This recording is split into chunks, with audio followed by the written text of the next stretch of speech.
Ready, post. Ready, cut.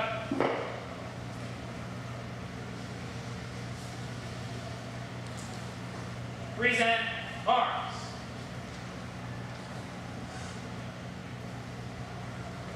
Forward arms.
Jesus is coming, Jesus is coming, Jesus is coming, oh yes I know. Jesus is coming, Jesus is coming, Jesus is coming, oh yes I know.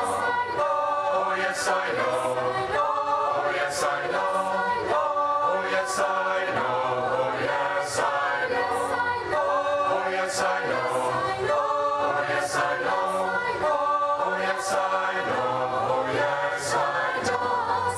Justice is coming, justice is coming, justice is coming, oh yes I know.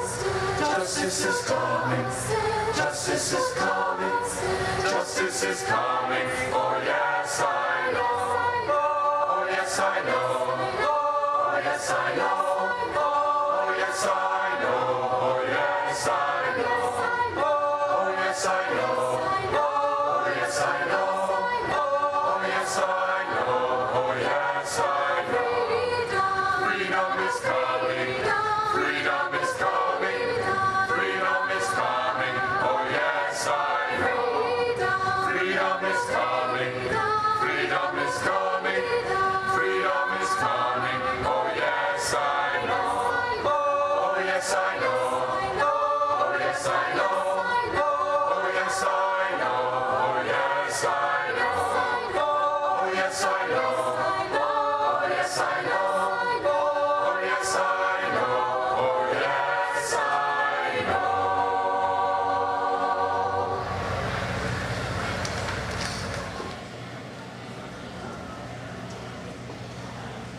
We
shall not give up the fight, we have only started.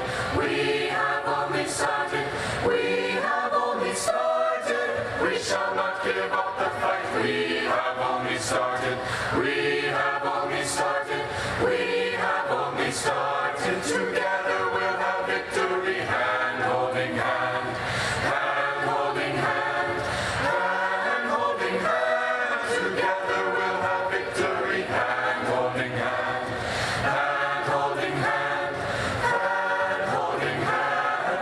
Never ever put to fight, we're bound to win.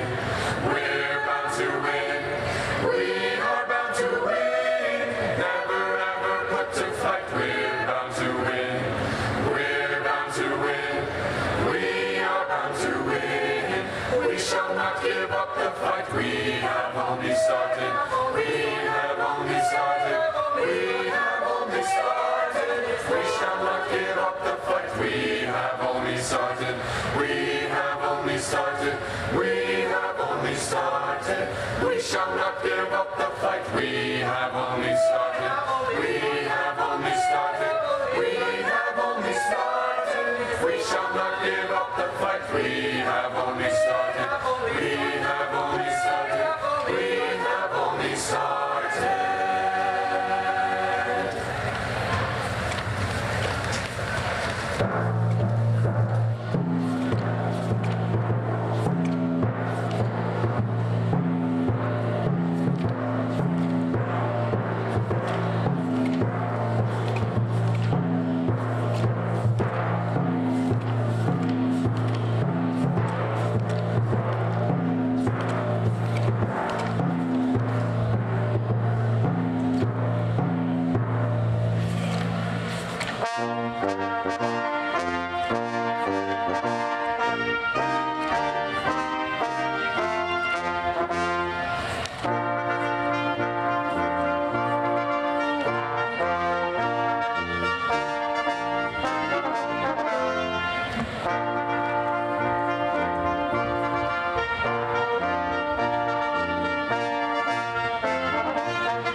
Keep your lamps trimmed and burning. Keep your lamps trimmed and burning. Keep your lamps trimmed and burning. The time is drawing nigh. Keep your lamps trimmed and burning. Keep your lamps trimmed and burning. Keep your lamps trimmed and burning. The time is drawing nigh. Children, don't get weary. Children, don't get weary. Children, don't get weary till your work is done. Children, don't get weary. Children, don't get weary. Children, don't get weary till your work is done. Christian journey soon be over. Christian journey soon be over. Christian journey soon be over. The time is drawing nigh. Christian journey soon be over. Christian journey soon be over. Christian journey soon be over. The time is drawing nigh.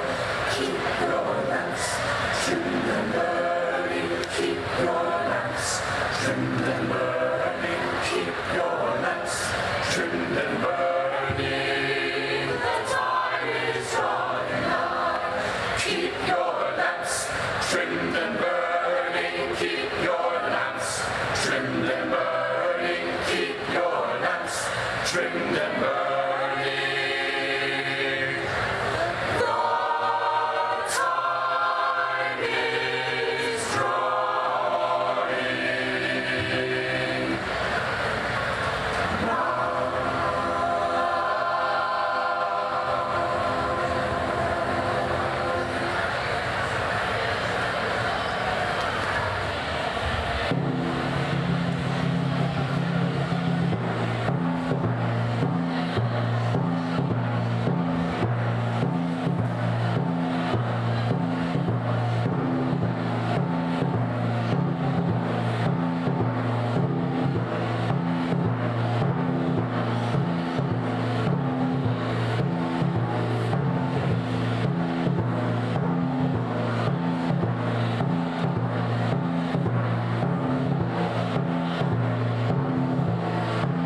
pretty freedom.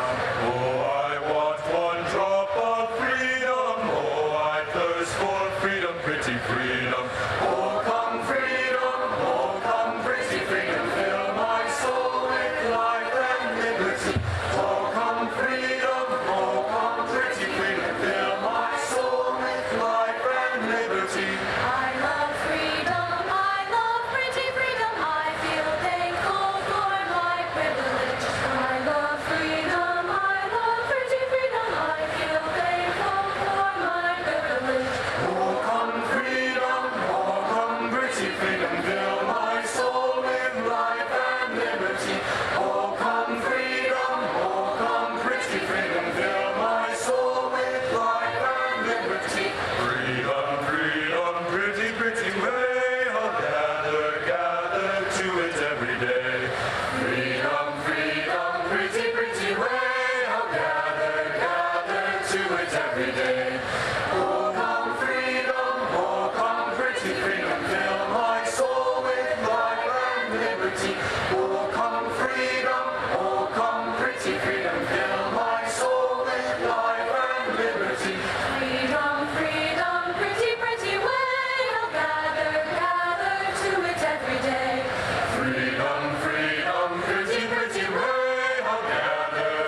Good morning. Please remain standing for the national anthem. The national anthem will be sung by the members of the New Student Convocation Choir, accompanied by Bayfield Brass and led by Professor Frank Binkholder.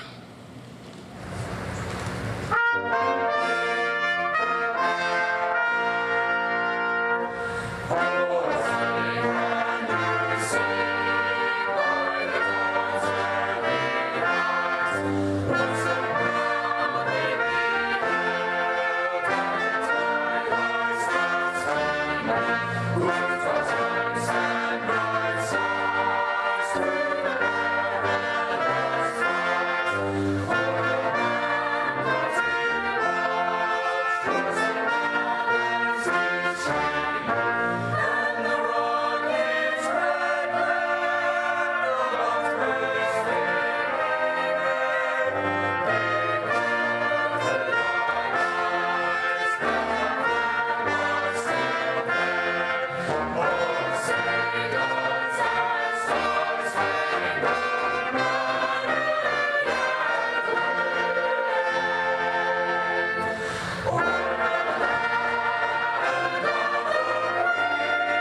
seated.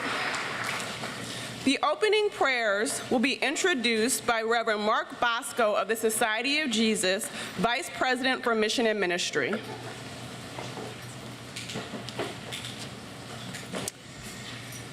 The Veni Creator Spiritus is one of the most widely used Roman Catholic hymns. In this ancient hymn, we pray that God's Holy Spirit will fill our hearts with comfort, wisdom, and peace. The Veni Creator will be sung by members of the new student Convocation choir. The opening prayer will follow the hymn. For this new student convocation, we've invited 2 new members of our faith leadership from different faith traditions to represent those traditions and the many others that are present here at Georgetown. One will lead the opening prayer and the other the closing benediction.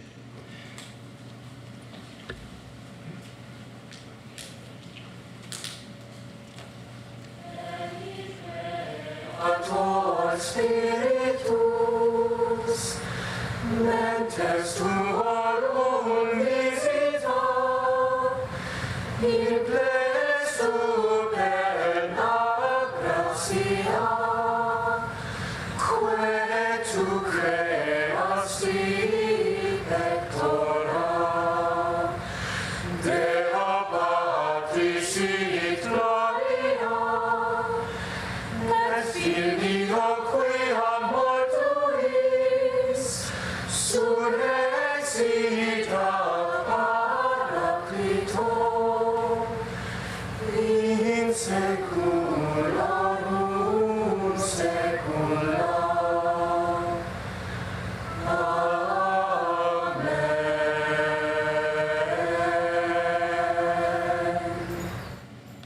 I now welcome Rabbi Ilana Zeitman, our Director for Jewish Life, to offer the invocation. Please stand for the prayer.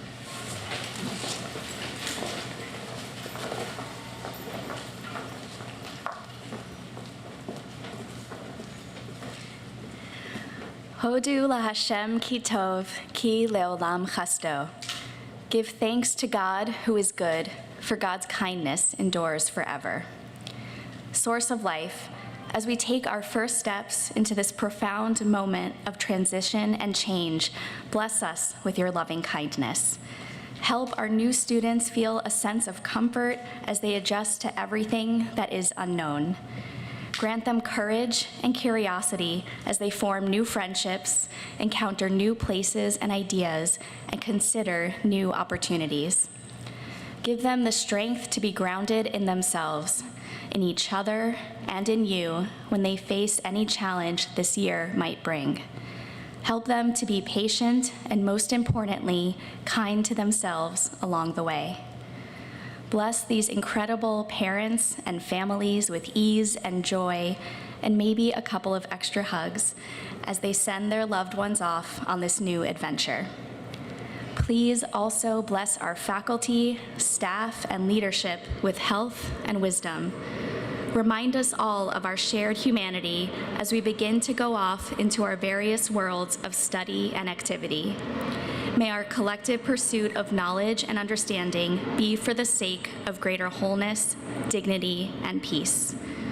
God, your kindness overwhelms us. Your truth is forever. Baruch atah Hashem, shomea tefillah. Blessed are you, the one who hears our prayer. And let us say, Amen. Please be seated. President Pagno-Vare, members of the faculty, delegates from the Alumni Association, new students of Georgetown, families and friends, welcome to Georgetown's 2026 New Student Convocation.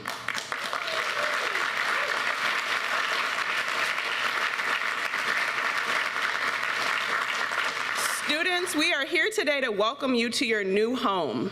Simultaneously, we welcome your families into our community.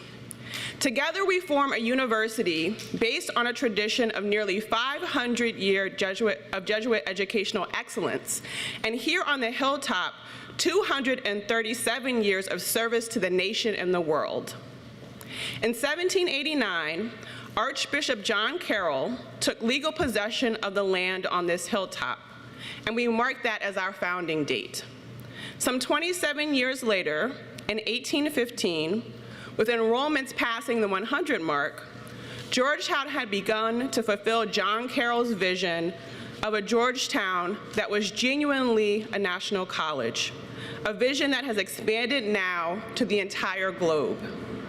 In 1815, the college's president, Father John Grassi of the Society of Jesus, asked the first student, William Gaston, then a congressman from North Carolina, to petition for a federal charter, a document that still today sanctions the academic business that we do.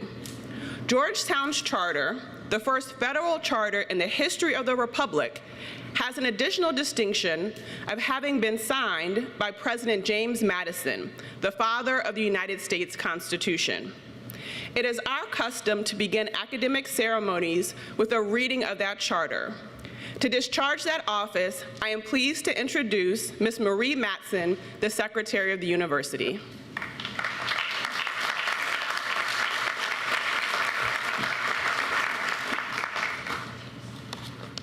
An act concerning the College of Georgetown in the District of Columbia. Be it enacted by the Senate and House of Representatives of the United States of America in Congress assembled, that it shall and may be lawful for such persons as now are or from time to time may be the president and directors of the College of Georgetown within the District of Columbia to admit any of the students belonging to said college or other persons meriting academical honors to any degree in the faculties, arts, sciences, and liberal professions to which persons are usually admitted in other colleges and universities of the United States, and to issue in an appropriate form the diplomas or certificates which may be requisite to testify to the admission of such degree. Signed, Langdon Chivas, Speaker of the House of Representatives. John Gaillard, President pro tempore of the Senate. Approved March 1st, 1815. James Madison, President of the United States.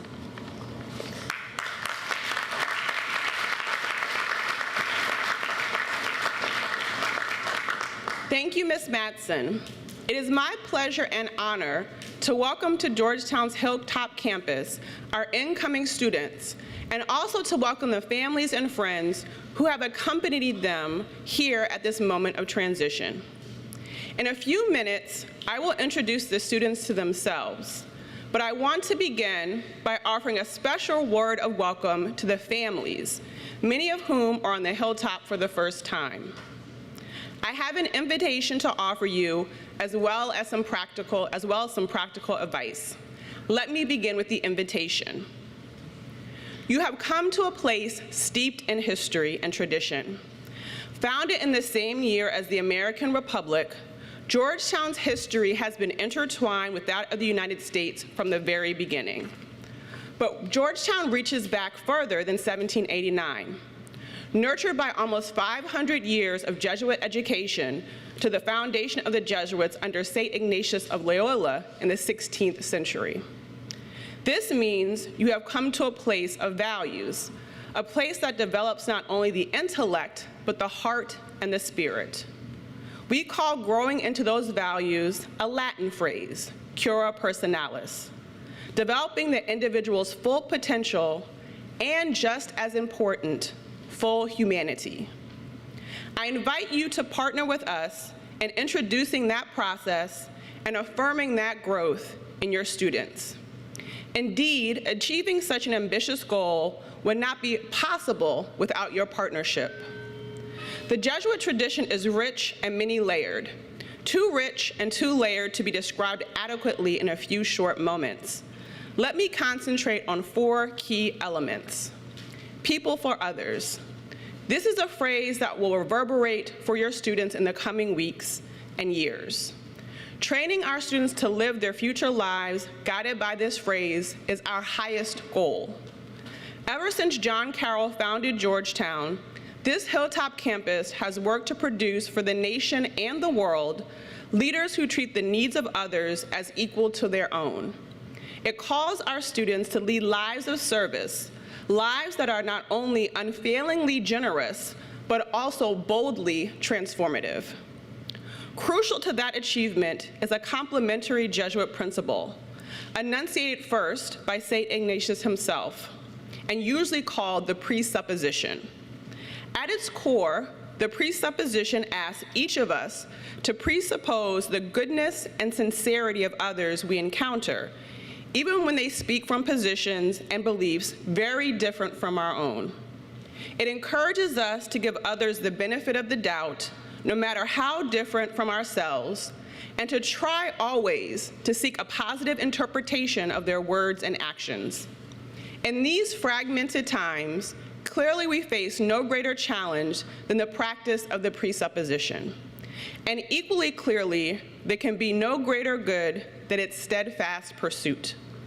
We cannot be people for others if we are not always willing to listen carefully and respectfully to others different from ourselves. Allied openness to others is a parallel concern for stewardship of the natural world, recently articulated by the late Pope Francis in his encyclical Laudato Si. This stirring document from a Jesuit pope challenges all of us in Jesuit universities to lead by example in promoting both sustainability in the natural world and social justice in human societies. We are all part of a human community sharing a common world. No one is a stranger. No one is an alien. We share one common human family. And those of us who have been given the greater privilege, including the privilege of this type of education, share also the greater responsibility in sustaining the interconnectedness of all life. All of this comes together in what Jesuits call the magis, the Latin word for more, emblematized by a foot striding boldly forward. Jesuit Georgetown invites its students to always do more than the minimum, more than what is merely needed, more than what is assigned and required. It invites our students, your students, to prepare while they are here for a life of giving back, of giving with an unforced and eager generosity. This morning, we invite you to partner with us in helping your students to appreciate, to understand, and to finally live out the call to become people for others. Share with us the gift of making these years for your students and for everyone in our Georgetown family a preparation for all the astonishing years and accomplishments that will follow, for a long lifetime of magis. That's the invitation. Now for the practical advice, gleaned from the experience of many Georgetown parents who have gone before you. Don't be shocked if the next few weeks are hard. Change is always hard. Major change, and what's ahead of you is a major change, is very hard indeed. Wait it out. Trust nothing you hear about other schools. If they claim that their students have it better than Georgetown, you can be sure, let's say, they're exaggerating.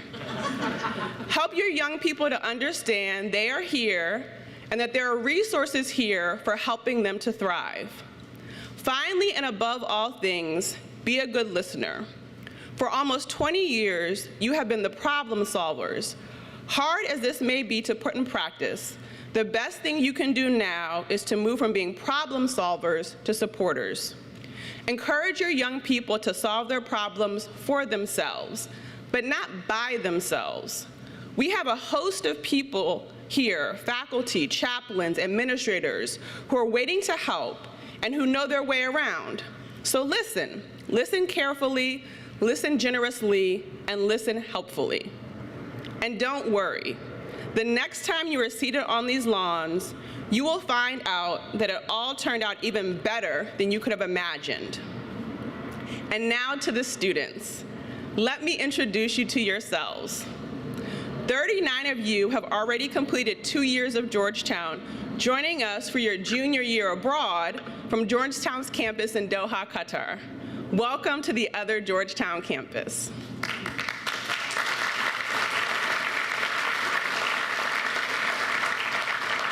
246 of you are transferring into Georgetown from other schools. You will not regret your decision.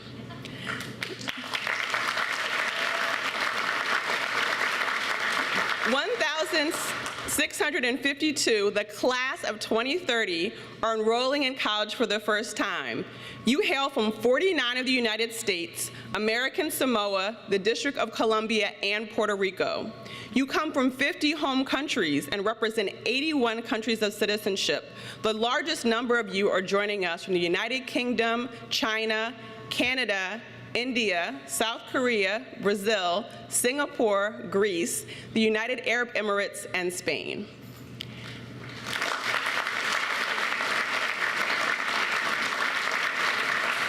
At Georgetown, we welcome those from outside the U.S. We will learn much from you, and we embrace your presence here. You identify with 23 different religions. Georgetown has a fundamental commitment to meaningful interfaith dialogue, and your presence makes that dialogue both possible and real. This year, you will receive a total of $32.6 million in Georgetown scholarship assistance. We are proud of our investment in you, and we are grateful to those who have made this investment possible. There's more work to be done here, lots of it, but we hope and expect it will be joyful work. Welcome to your new home.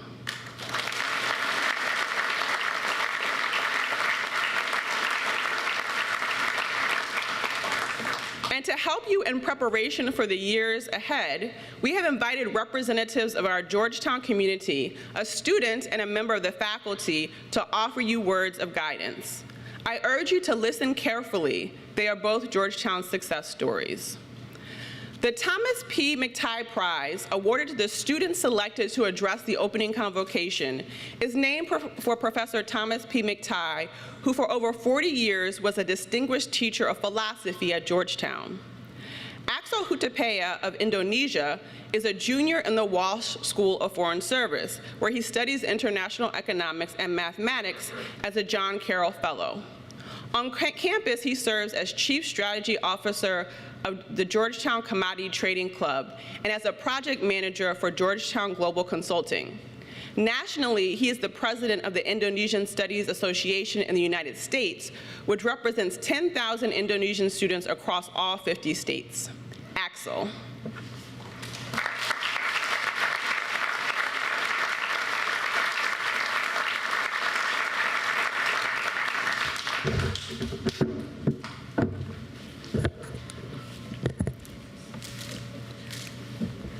Thank you, Provost Colbert.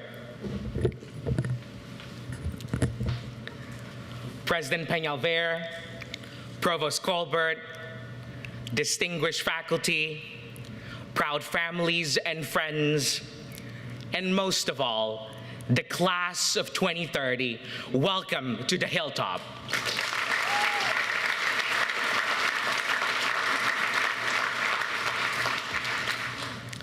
I want to begin by being honest with you. Almost nothing that has mattered and happened to me happened the way I planned. 2 years ago, I flew 10,000 miles away from Jakarta with 2 suitcases and a plan that made me very proud. I knew which classes I would take. I knew which clubs I would join. I knew exactly who I was going to be here. The student who always had the answer, who never looked lost, who never had to ask twice. That plan lasted about 3 weeks. Look around you for a second. Some of you are quietly terrified. Some of you are working very hard to look like you're not. I see you. I was you. So here's the truest thing I know about this place. It is messy. The world is messy. Life is messy. Georgetown is messy. And the mess is not the part that goes wrong. The mess is the part where everything real happens. My first semester, There was a problem set I could not crack. Every week my professor held office hours, and every week I did not go. Because I was afraid. Afraid that the moment I opened my mouth, everyone in the room would know what I already believed, that I did not belong here. But finally I went. I sat down, I exhaled, and I said the 9 words I'd been afraid to say all semester. I have absolutely no idea how to approach this. The ceiling did not fall in. Nobody revoked my acceptance. The professor just leaned forward and started to teach. That same professor, the one I had spent weeks hiding from, later handed me a research opportunity at a prestigious research institution downtown. Not because I walked in with the answer, but because I walked in with the question. You know, a few weeks ago, I stood in the National Gallery of Art with my nose almost touching a Monet. Up close, a Monet is messy. It is blobs. It is smears. It is the work of a man who could not stay inside a single line. And then you take 3 steps back. And the blobs become water, the smears become light, and the mess resolves into a garden that has been stopping strangers in their tracks for 150 years. Hoyas, your first semester will look like those brushstrokes up close. A grade that stings, a Friday night lonelier than the movies promised, a plan that falls apart in your hands. Do not judge the whole painting or yourself from 2 inches away. Be brave enough to let someone see you unfinished. You do not have to be a certain kind of person from a certain kind of place with a certain kind of plan to belong on this lawn.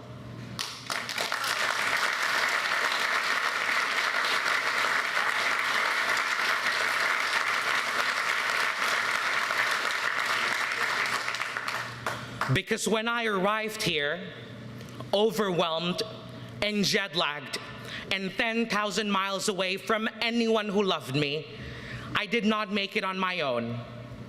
I made it because older students I had never met went out of their way to check on me, to make sure I did not quietly fall through the cracks. That is what this place actually is. A chain of people choosing over and over and over to look after the ones who came after them. So here's my ask. Let people help you. This week, this year, whenever you're drowning, it is not weakness. This is how the hilltop works. Remember how good it feels. That specific, unmistakable relief when a stranger decides you are worth their time. And when it is your turn, and it will arrive far sooner than you think, give it back to the Hoyas coming up behind you. So, welcome to the mess. Welcome to the blobs and the smears and the masterpiece you cannot see yet. Ask the dumb questions. Let people help you. And every now and then, step back, just far enough to see how beautiful it is all becoming. We are so glad that you're here. The hilltop has been waiting for you. Hoya Saxa! Thank you.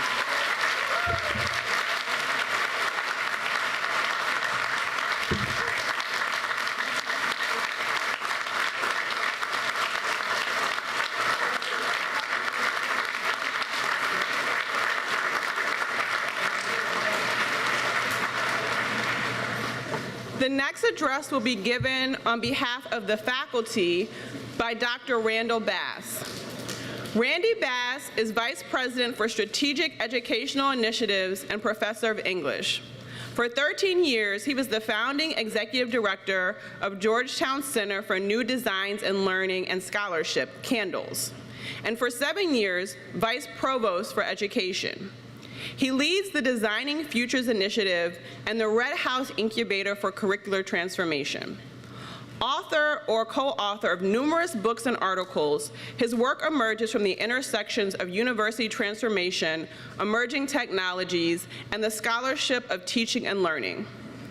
In 1994, the American Studies Crossroad Project, which he founded and directed for 10 years, was the first ever web-based project funded by the U.S. Department of Education's Fund for Improvement for Post-Secondary Education. From 2003 to 2009, he was a consulting scholar for the Carnegie Foundation for the Advancement of Teaching, where he served in 1998 to 1999 as a Pew Scholar and Carnegie Fellow. From 2000 to 2005, he served as director and principal investigator of the Visible Knowledge Project, a 5-year project on the impact of technology on the teaching of humanities, history, and culture, involving 70 faculty on 21 university and college campuses. No single individual has had a greater impact on Georgetown's curriculum and pedagogy than Professor Bass. Randy.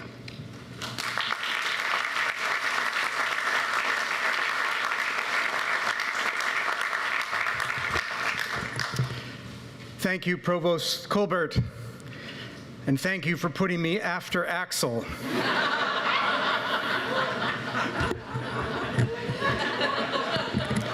Good morning. I am so honored to welcome the class of 2030 and our GUQ students and our transfers on behalf of the faculty. I want to begin by making you an offer that I'm almost certain you'll refuse. If you could get a Georgetown degree today without attending a single class, would you take it? Would you just take the degree and leave? I mean, you'd have to leave. You can't stay and not take classes. Take your time, think about it. This offer is good for about 7 minutes. I get that it's kind of a goofy question, but I'm guessing that in even the more unlikely event that we were offering this educationless degree at a steep discount, you would still say no. But it does get to the heart of the matter. Why are you here? I truly believe that the context for your answer to that question is different from any class that has come before you. You represent something new. Let me explain to you why I say that. In 2013, or in other words, when most of you were 5, I started teaching a course here called The University as a Design Problem, in which undergraduates like yourselves would spend a semester reimagining Georgetown for the future. The first thing we do in this course is called world building. You imagine what the world would be like in, say, 20 years, and then you design for that world. Since it was 2013, we were designing for the Georgetown of 2030s. So how did my students do on their predictions? Well, first and foremost, they absolutely took it for granted that knowledge would be everywhere, at your fingertips. Anything you wanted to learn would be available at the touch of a button. So they kind of nailed that one. They also rightly imagined a world of increasingly complex global challenges and a world where the rate of change made it impossible to keep up. For this world, then, they imagined that a Georgetown education in 2030 would have to be organized around the messiest parts of learning: experience, problem solving, deep reading, taking risks, and learning to fail. And shout out to Axel for our mind meld on messiness. For them, the curriculum was wherever their humanity got tested in the world. A social justice immersion in Colombia, working at a startup in DC, conducting research in a lab. For them, content knowledge was not the curriculum. It was just in the air all around you. Admittedly, some of their ideas were, say, charmingly naive. For example, I remember one of the midterm presentations that first semester. We looked at one group's design and asked, "So, are there any faculty in this university you just designed?" One student thought about it as if this were a new idea and said, "Oh, yeah, sure. There are definitely faculty, chilling." I remember thinking at the time that sounded like a pretty good gig. I'd like to get paid for chilling. But I did not take their momentary forgetting about faculty to mean that they didn't value their professors. In fact, quite the opposite. I took it to mean that in a world of ubiquitous knowledge, they imagined a very different relationship with faculty as mentors, allies, even partners.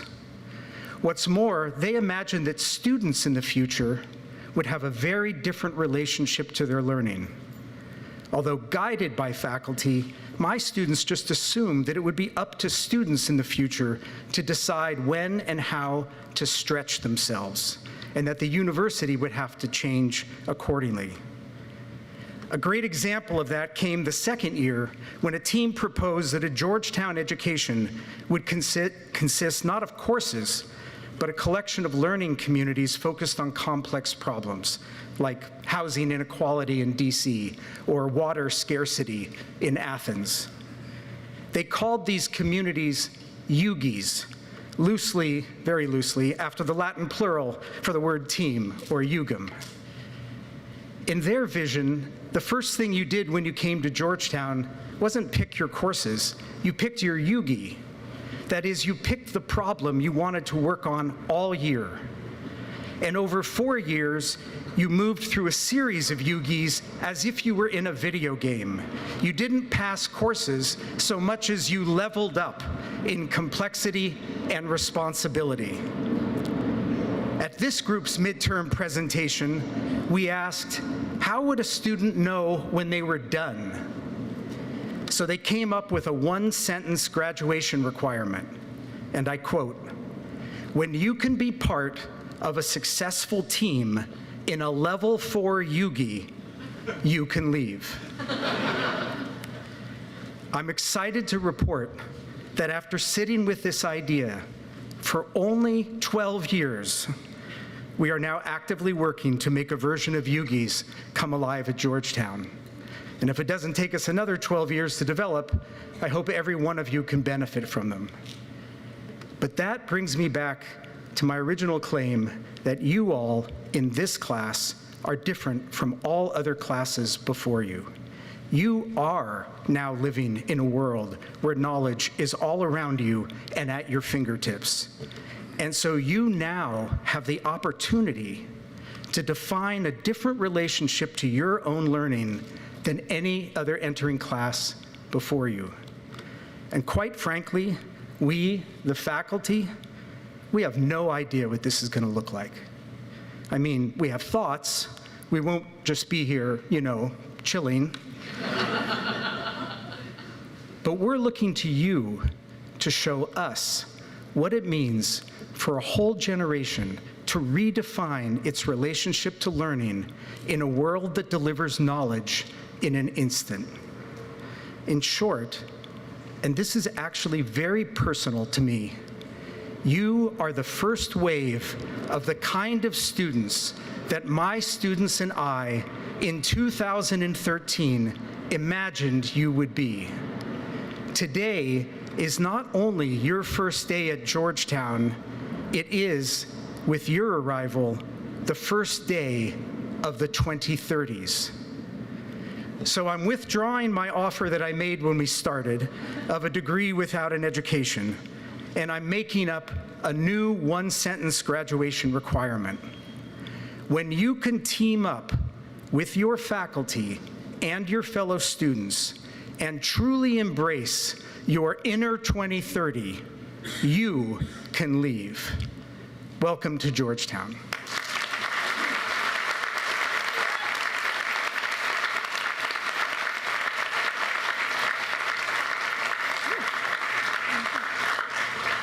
Thank you, Dr. Bass. We now come to the heart of today's ceremony, the presentation, robing, and honor pledge of the new students.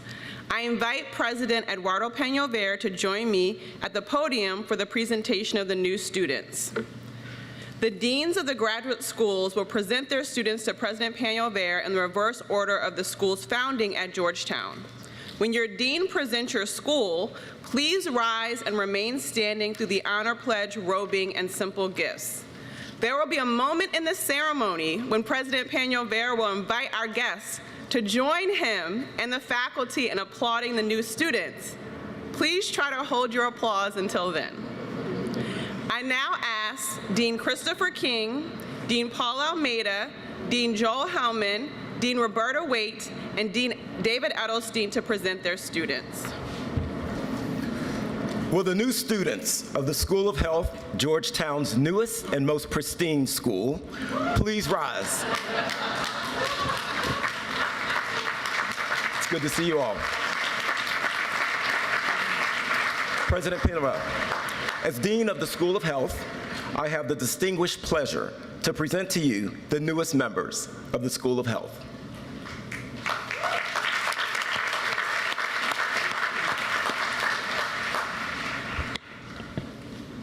Will the new students of the McDonough School of Business, who seek to be not just the best in the world, but the best for the world, please rise?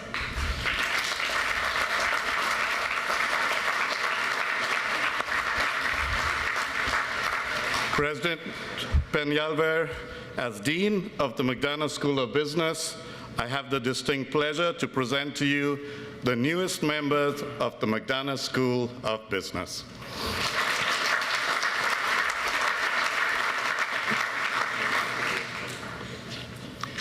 Will the new students of the Edmund A. Walsh School of Foreign Service, the oldest and the very best school of international affairs in the United States, please rise?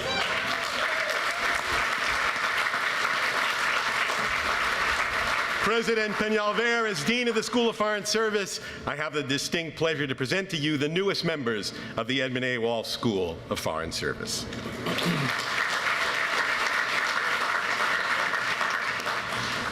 Will the new students of the Berkeley School of Nursing please rise, the most trusted profession?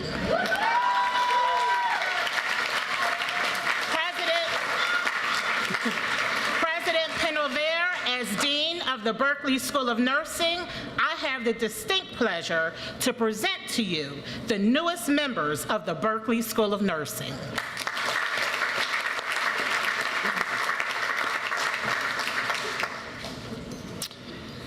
I invite Dean Carol Graysons and Dr. Ann Rosenwald to join me at the podium.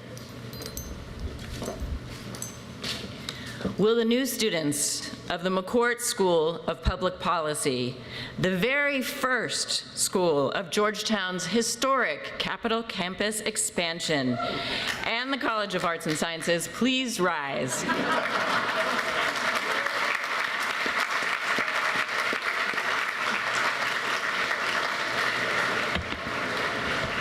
Will the new students of the Earth Commons Institute and the College of Arts and Sciences please rise?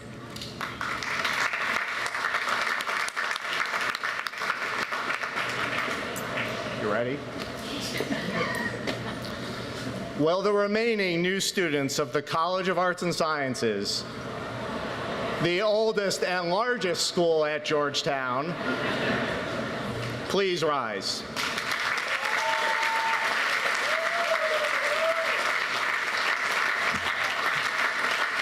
President Peñalver, as Dean of the College of Arts and Sciences, I have the distinct pleasure to present to you the newest members of the College of Arts and Sciences.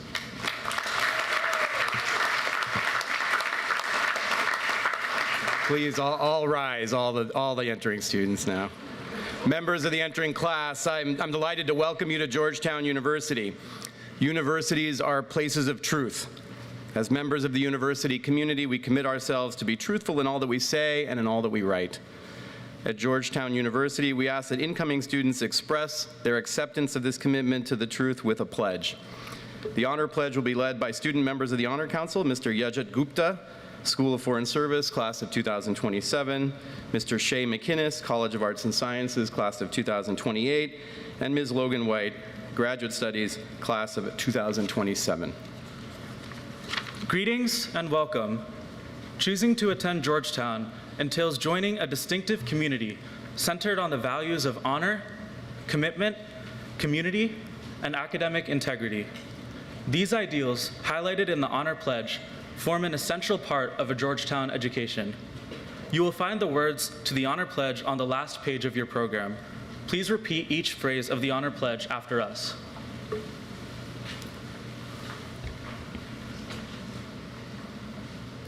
In the pursuit of the high ideals and rigorous standards of academic life, I commit myself to respect and uphold the Georgetown University Honor System, to be honest in any academic endeavor, and to conduct myself honorably as a responsible member of the Georgetown community as we live and work together. Congratulations.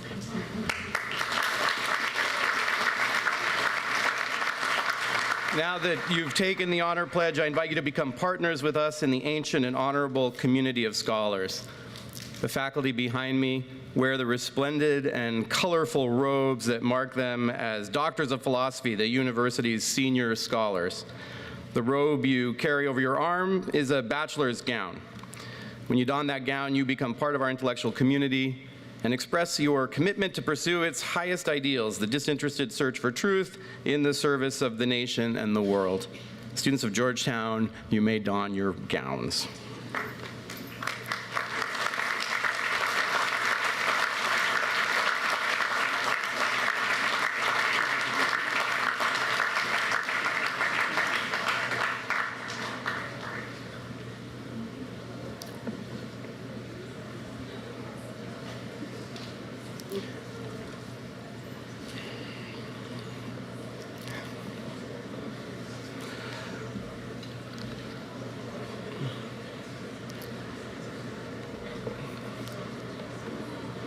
Faculty, parents, and others in the audience, please rise and join me in welcoming the newest members of our academic community.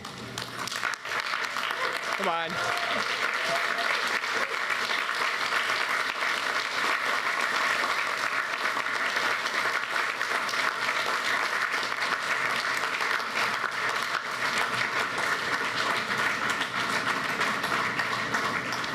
Please be seated. Now that you have been fully admitted to this community of scholars, I invite you and all of those in the audience to listen as the choir sings the anthem, Simple Gifts, to celebrate the many gifts we acknowledge today. The words of the anthem appear in the program.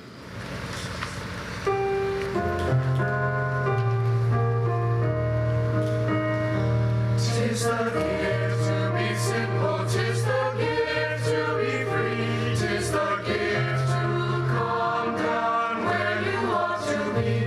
And when we find ourselves in the place just right, 'twill be in the valley of love and delight. When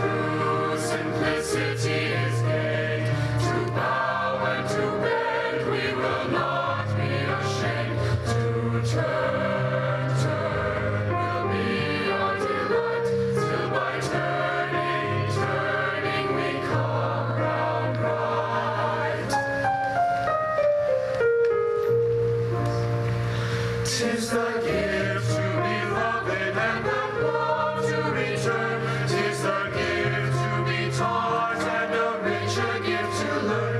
And when we expect of others what we try to live each day, then we'll all live together and we'll all learn to stay.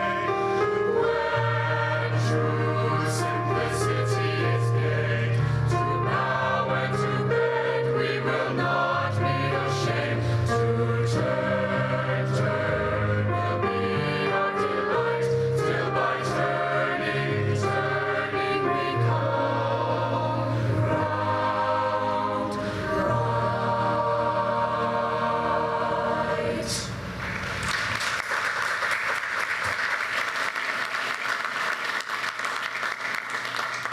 It is now my distinct honor and privilege to invite President Penhalver, the 49th president of Georgetown University, to address you, the newest members of our community.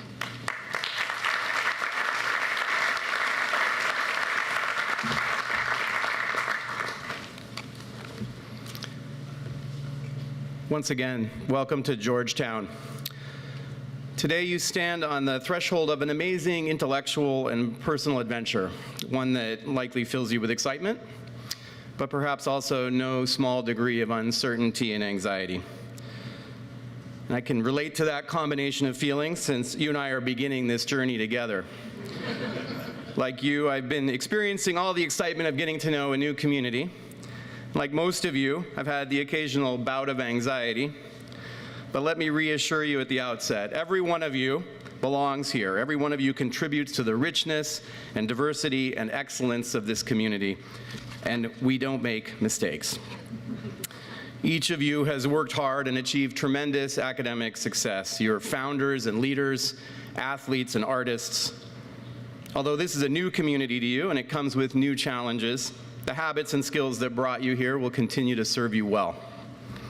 I hope each of you will approach this new experience with a sense of adventure and with the confidence that the Georgetown community, and by that I mean all of us, each faculty member, staff member, administrator, alumni, each of us is accompanying you on this journey of discovery and growth. We're all here for you, and I hope you will also be there for each other.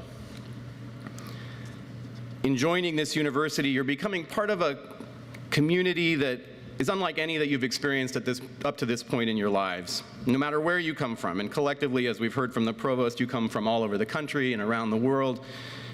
You've never been part of a residential community as diverse as this one, with as many different kinds of people from different backgrounds, life experiences, and identities, all living and learning together.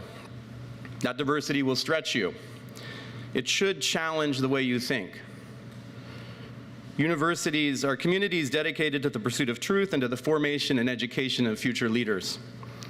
Accomplishing these important goals requires us to maintain a distinctive kind of culture, one characterized by intellectual adventurousness, freedom of expression, and comfort with disagreement. Universities are also characterized by a spirit of collegiality, a word that shares an obvious Latin root with college. Universities, we disagree vigorously, but we strive to do so respectfully. And this culture makes universities ideal places for exploring new and innovative ideas. Now, all of the foregoing is true of almost any university worthy of the name. But as a Jesuit Catholic university, Georgetown adds further layers to this. It's because we are a Jesuit Catholic university committed to the belief that all human beings are created in God's image, that we seek to build an academic culture that reflects and welcomes the many diversities of the human community around the world. At Georgetown, our mission is to draw on that rich human diversity to provide you with an exceptional educational experience, because we believe, as our mission statement puts it, that serious and sustained discourse among people of different faiths, cultures, and beliefs is a powerful tool for fostering intellectual, ethical, and spiritual understanding. At Jesuit universities, including here at Georgetown, you'll sometimes hear people say that we want you to go off and set the world on fire. Now, wait a second, you might say to yourself, that doesn't sound like a good thing. Surely you aren't telling us to become arsonists.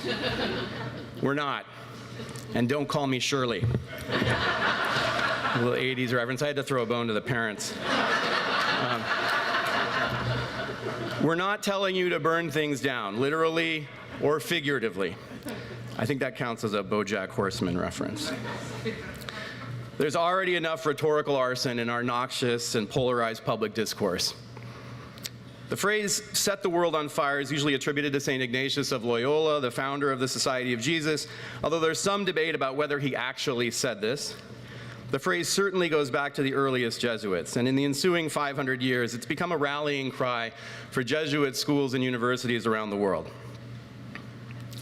At Georgetown, the fire that we're trying to kindle in you is a lifelong passion for learning. And not just learning, but wisdom.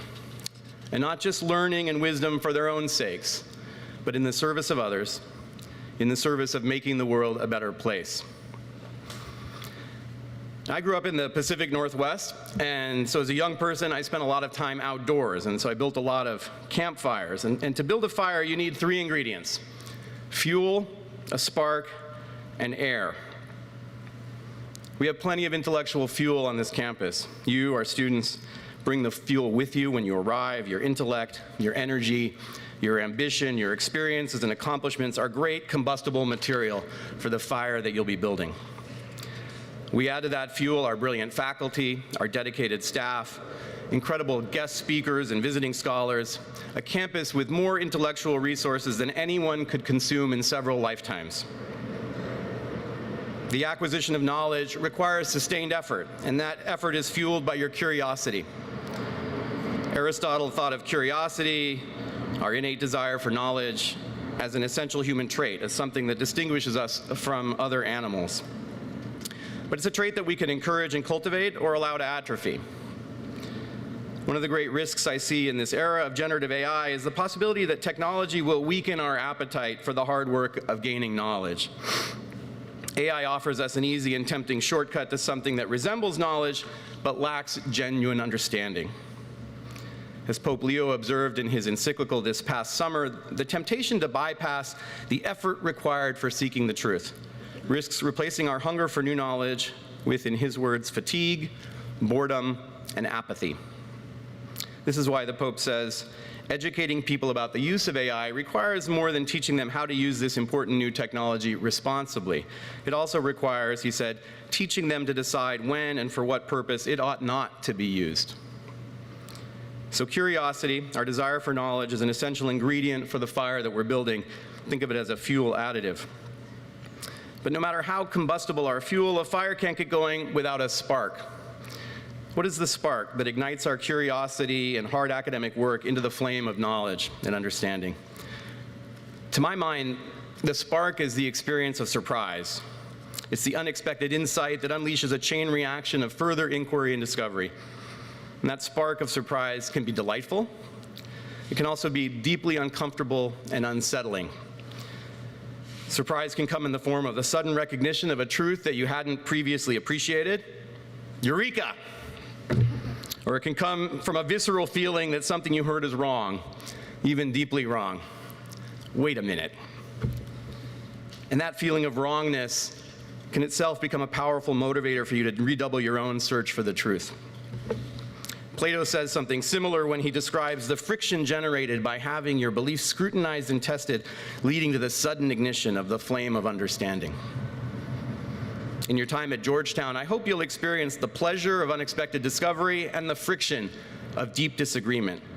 And I hope your experience of that will spark the fire in your search for the truth over and over again. But you won't have those experiences of surprise, and your fire will never ignite if we're missing the third ingredient, air. As anyone who's built a fire knows, even if you have beautiful dry wood and a perfect spark, if air can't reach your kindling, the fire will smolder and go out. You'll get lots of smoke, but no heat and no light. On a university campus, the air that allows the fuel of intellect to catch fire is an atmosphere that celebrates fearless inquiry and fierce but collegial debate, robust discussion, and deep disagreement. You can't experience the spark of intellectual surprise on a campus where different perspectives or divergent points of view are smothered by censorship or censoriousness. And this is why at Georgetown, our conception of diversity is and must be a broad and inclusive one. It includes diversity of identity, to be sure, but it also includes diversity of life experiences and diversity of viewpoints. The fire suppressants that suffocate a culture of curiosity and discovery are many. They include intellectual conformism, self-satisfied consensus, judgmental moralizing, rigid orthodoxy, coercive indoctrination or intimidation, and an eagerness to take offense. They also include a lack of care in how we express ourselves, a cavalier attitude toward the truth, a relish in giving offense, a disregard for norms of civility and collegiality, all of which evince a lack of respect for your fellow travelers on this educational journey. To create the swirling air in which our intellectual fires can breathe and grow, we have to resist all of these tendencies. One last point about the importance of air. To get our fires to burn brightly, we have to stack the wood just right, not packing it in too tightly. As the poet Judy Brown puts it, what makes a fire burn is the space between the logs. Too much of a good thing, too many logs packed in too tight, she says, can douse the flames almost as surely as a pail of water. In the same way, to kindle your own intellectual fires, you can't just pile one book, one class, one obligation on top of the other. You need to leave empty space for reflection and for fun. To give air to your fires, you need to breathe some actual air. You need to get outside, go visit the monuments, take a walk around the reflecting pool. Just be careful not to touch it.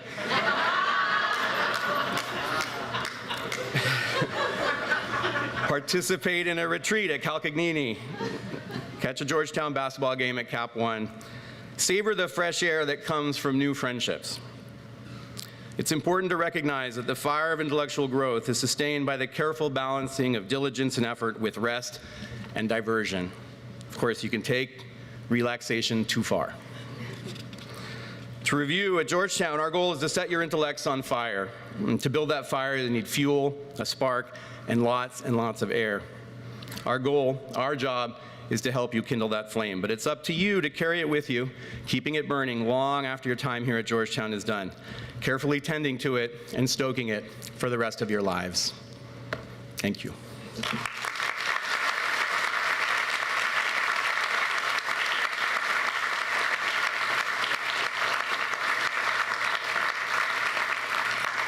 Please rise and join the choir in the singing of the Alma Mater. You will find the words in your program. After the Alma Mater, please remain standing for the benediction, which will be offered by Reverend Tavon Toney, Protestant Christian chaplain.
Now you begin. Now we begin. And as we begin, may you come with the courage to come as you are. bringing all that the divine has placed within you and being all that you have already been called to be. You, with all your brilliance, all your quirks, all your experiences, and all of your dreams. May you come into this place with the confidence to be all that you are and the courage to be expanded into all you can be. May you find community in diversity and diversity in your community. May your whole self be cared for as you become a person for others. As you strive for knowledge, may wisdom and understanding also find you. In your pursuit of academic excellence, may you not be distracted by the traps of perfectionism. In your search for belonging, may you never sacrifice your soul for conformity. And in those moments of quietness, may the volume of your thoughts never make you believe that you are alone. May these stones and bricks around us, laid by hands known and unknown, be a reminder to us all that our presence is a part of a lineage of living stones who have laid the foundations of a legacy that you are now a part of. And like these stones, like these bricks, no two are cut alike, and not one can be spared. You belong here. You belong to what is still being built here, this common home, this place for all faiths, this hallowed hilltop. And as we care for this home together, may your mind, body, and soul be protected every step of the way. In this Jesuit institution where faith does justice, may what you believe promote equity, advance the common good, or at the very least, do no harm. May you never forget why you're here, and be sure to call home, even or especially when you don't need anything other than to say to your loved ones, I love you. And if I can borrow from my buddy Axel here, when your journey is completed, may you find that your mess has been made by your maker into a masterpiece. So to the one who is able to keep you from falling, the one who is able to do exceedingly and abundantly above all you could ever ask, hope, or think, to that one, we say, Amen.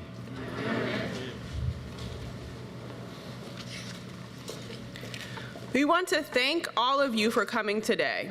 Please remain in your seats until the academic procession has left. When you entered Copley Lawn this morning, the banner of the students of Georgetown was carried by Ngozi Mesuri, Vice President of the Georgetown University Student Association. Now, as you see, Ms. Mesuri is handing the students of Georgetown banner to a member of your own class who has been selected to represent you. In giving this banner into your hands, we also entrust to you, our newest Hoyas, Georgetown itself, its present and its future. Treat that responsibility with care so that you may live all your days in the joy and pride of this moment. And may Georgetown live forever.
Fantastic. We all have our gifts, huh?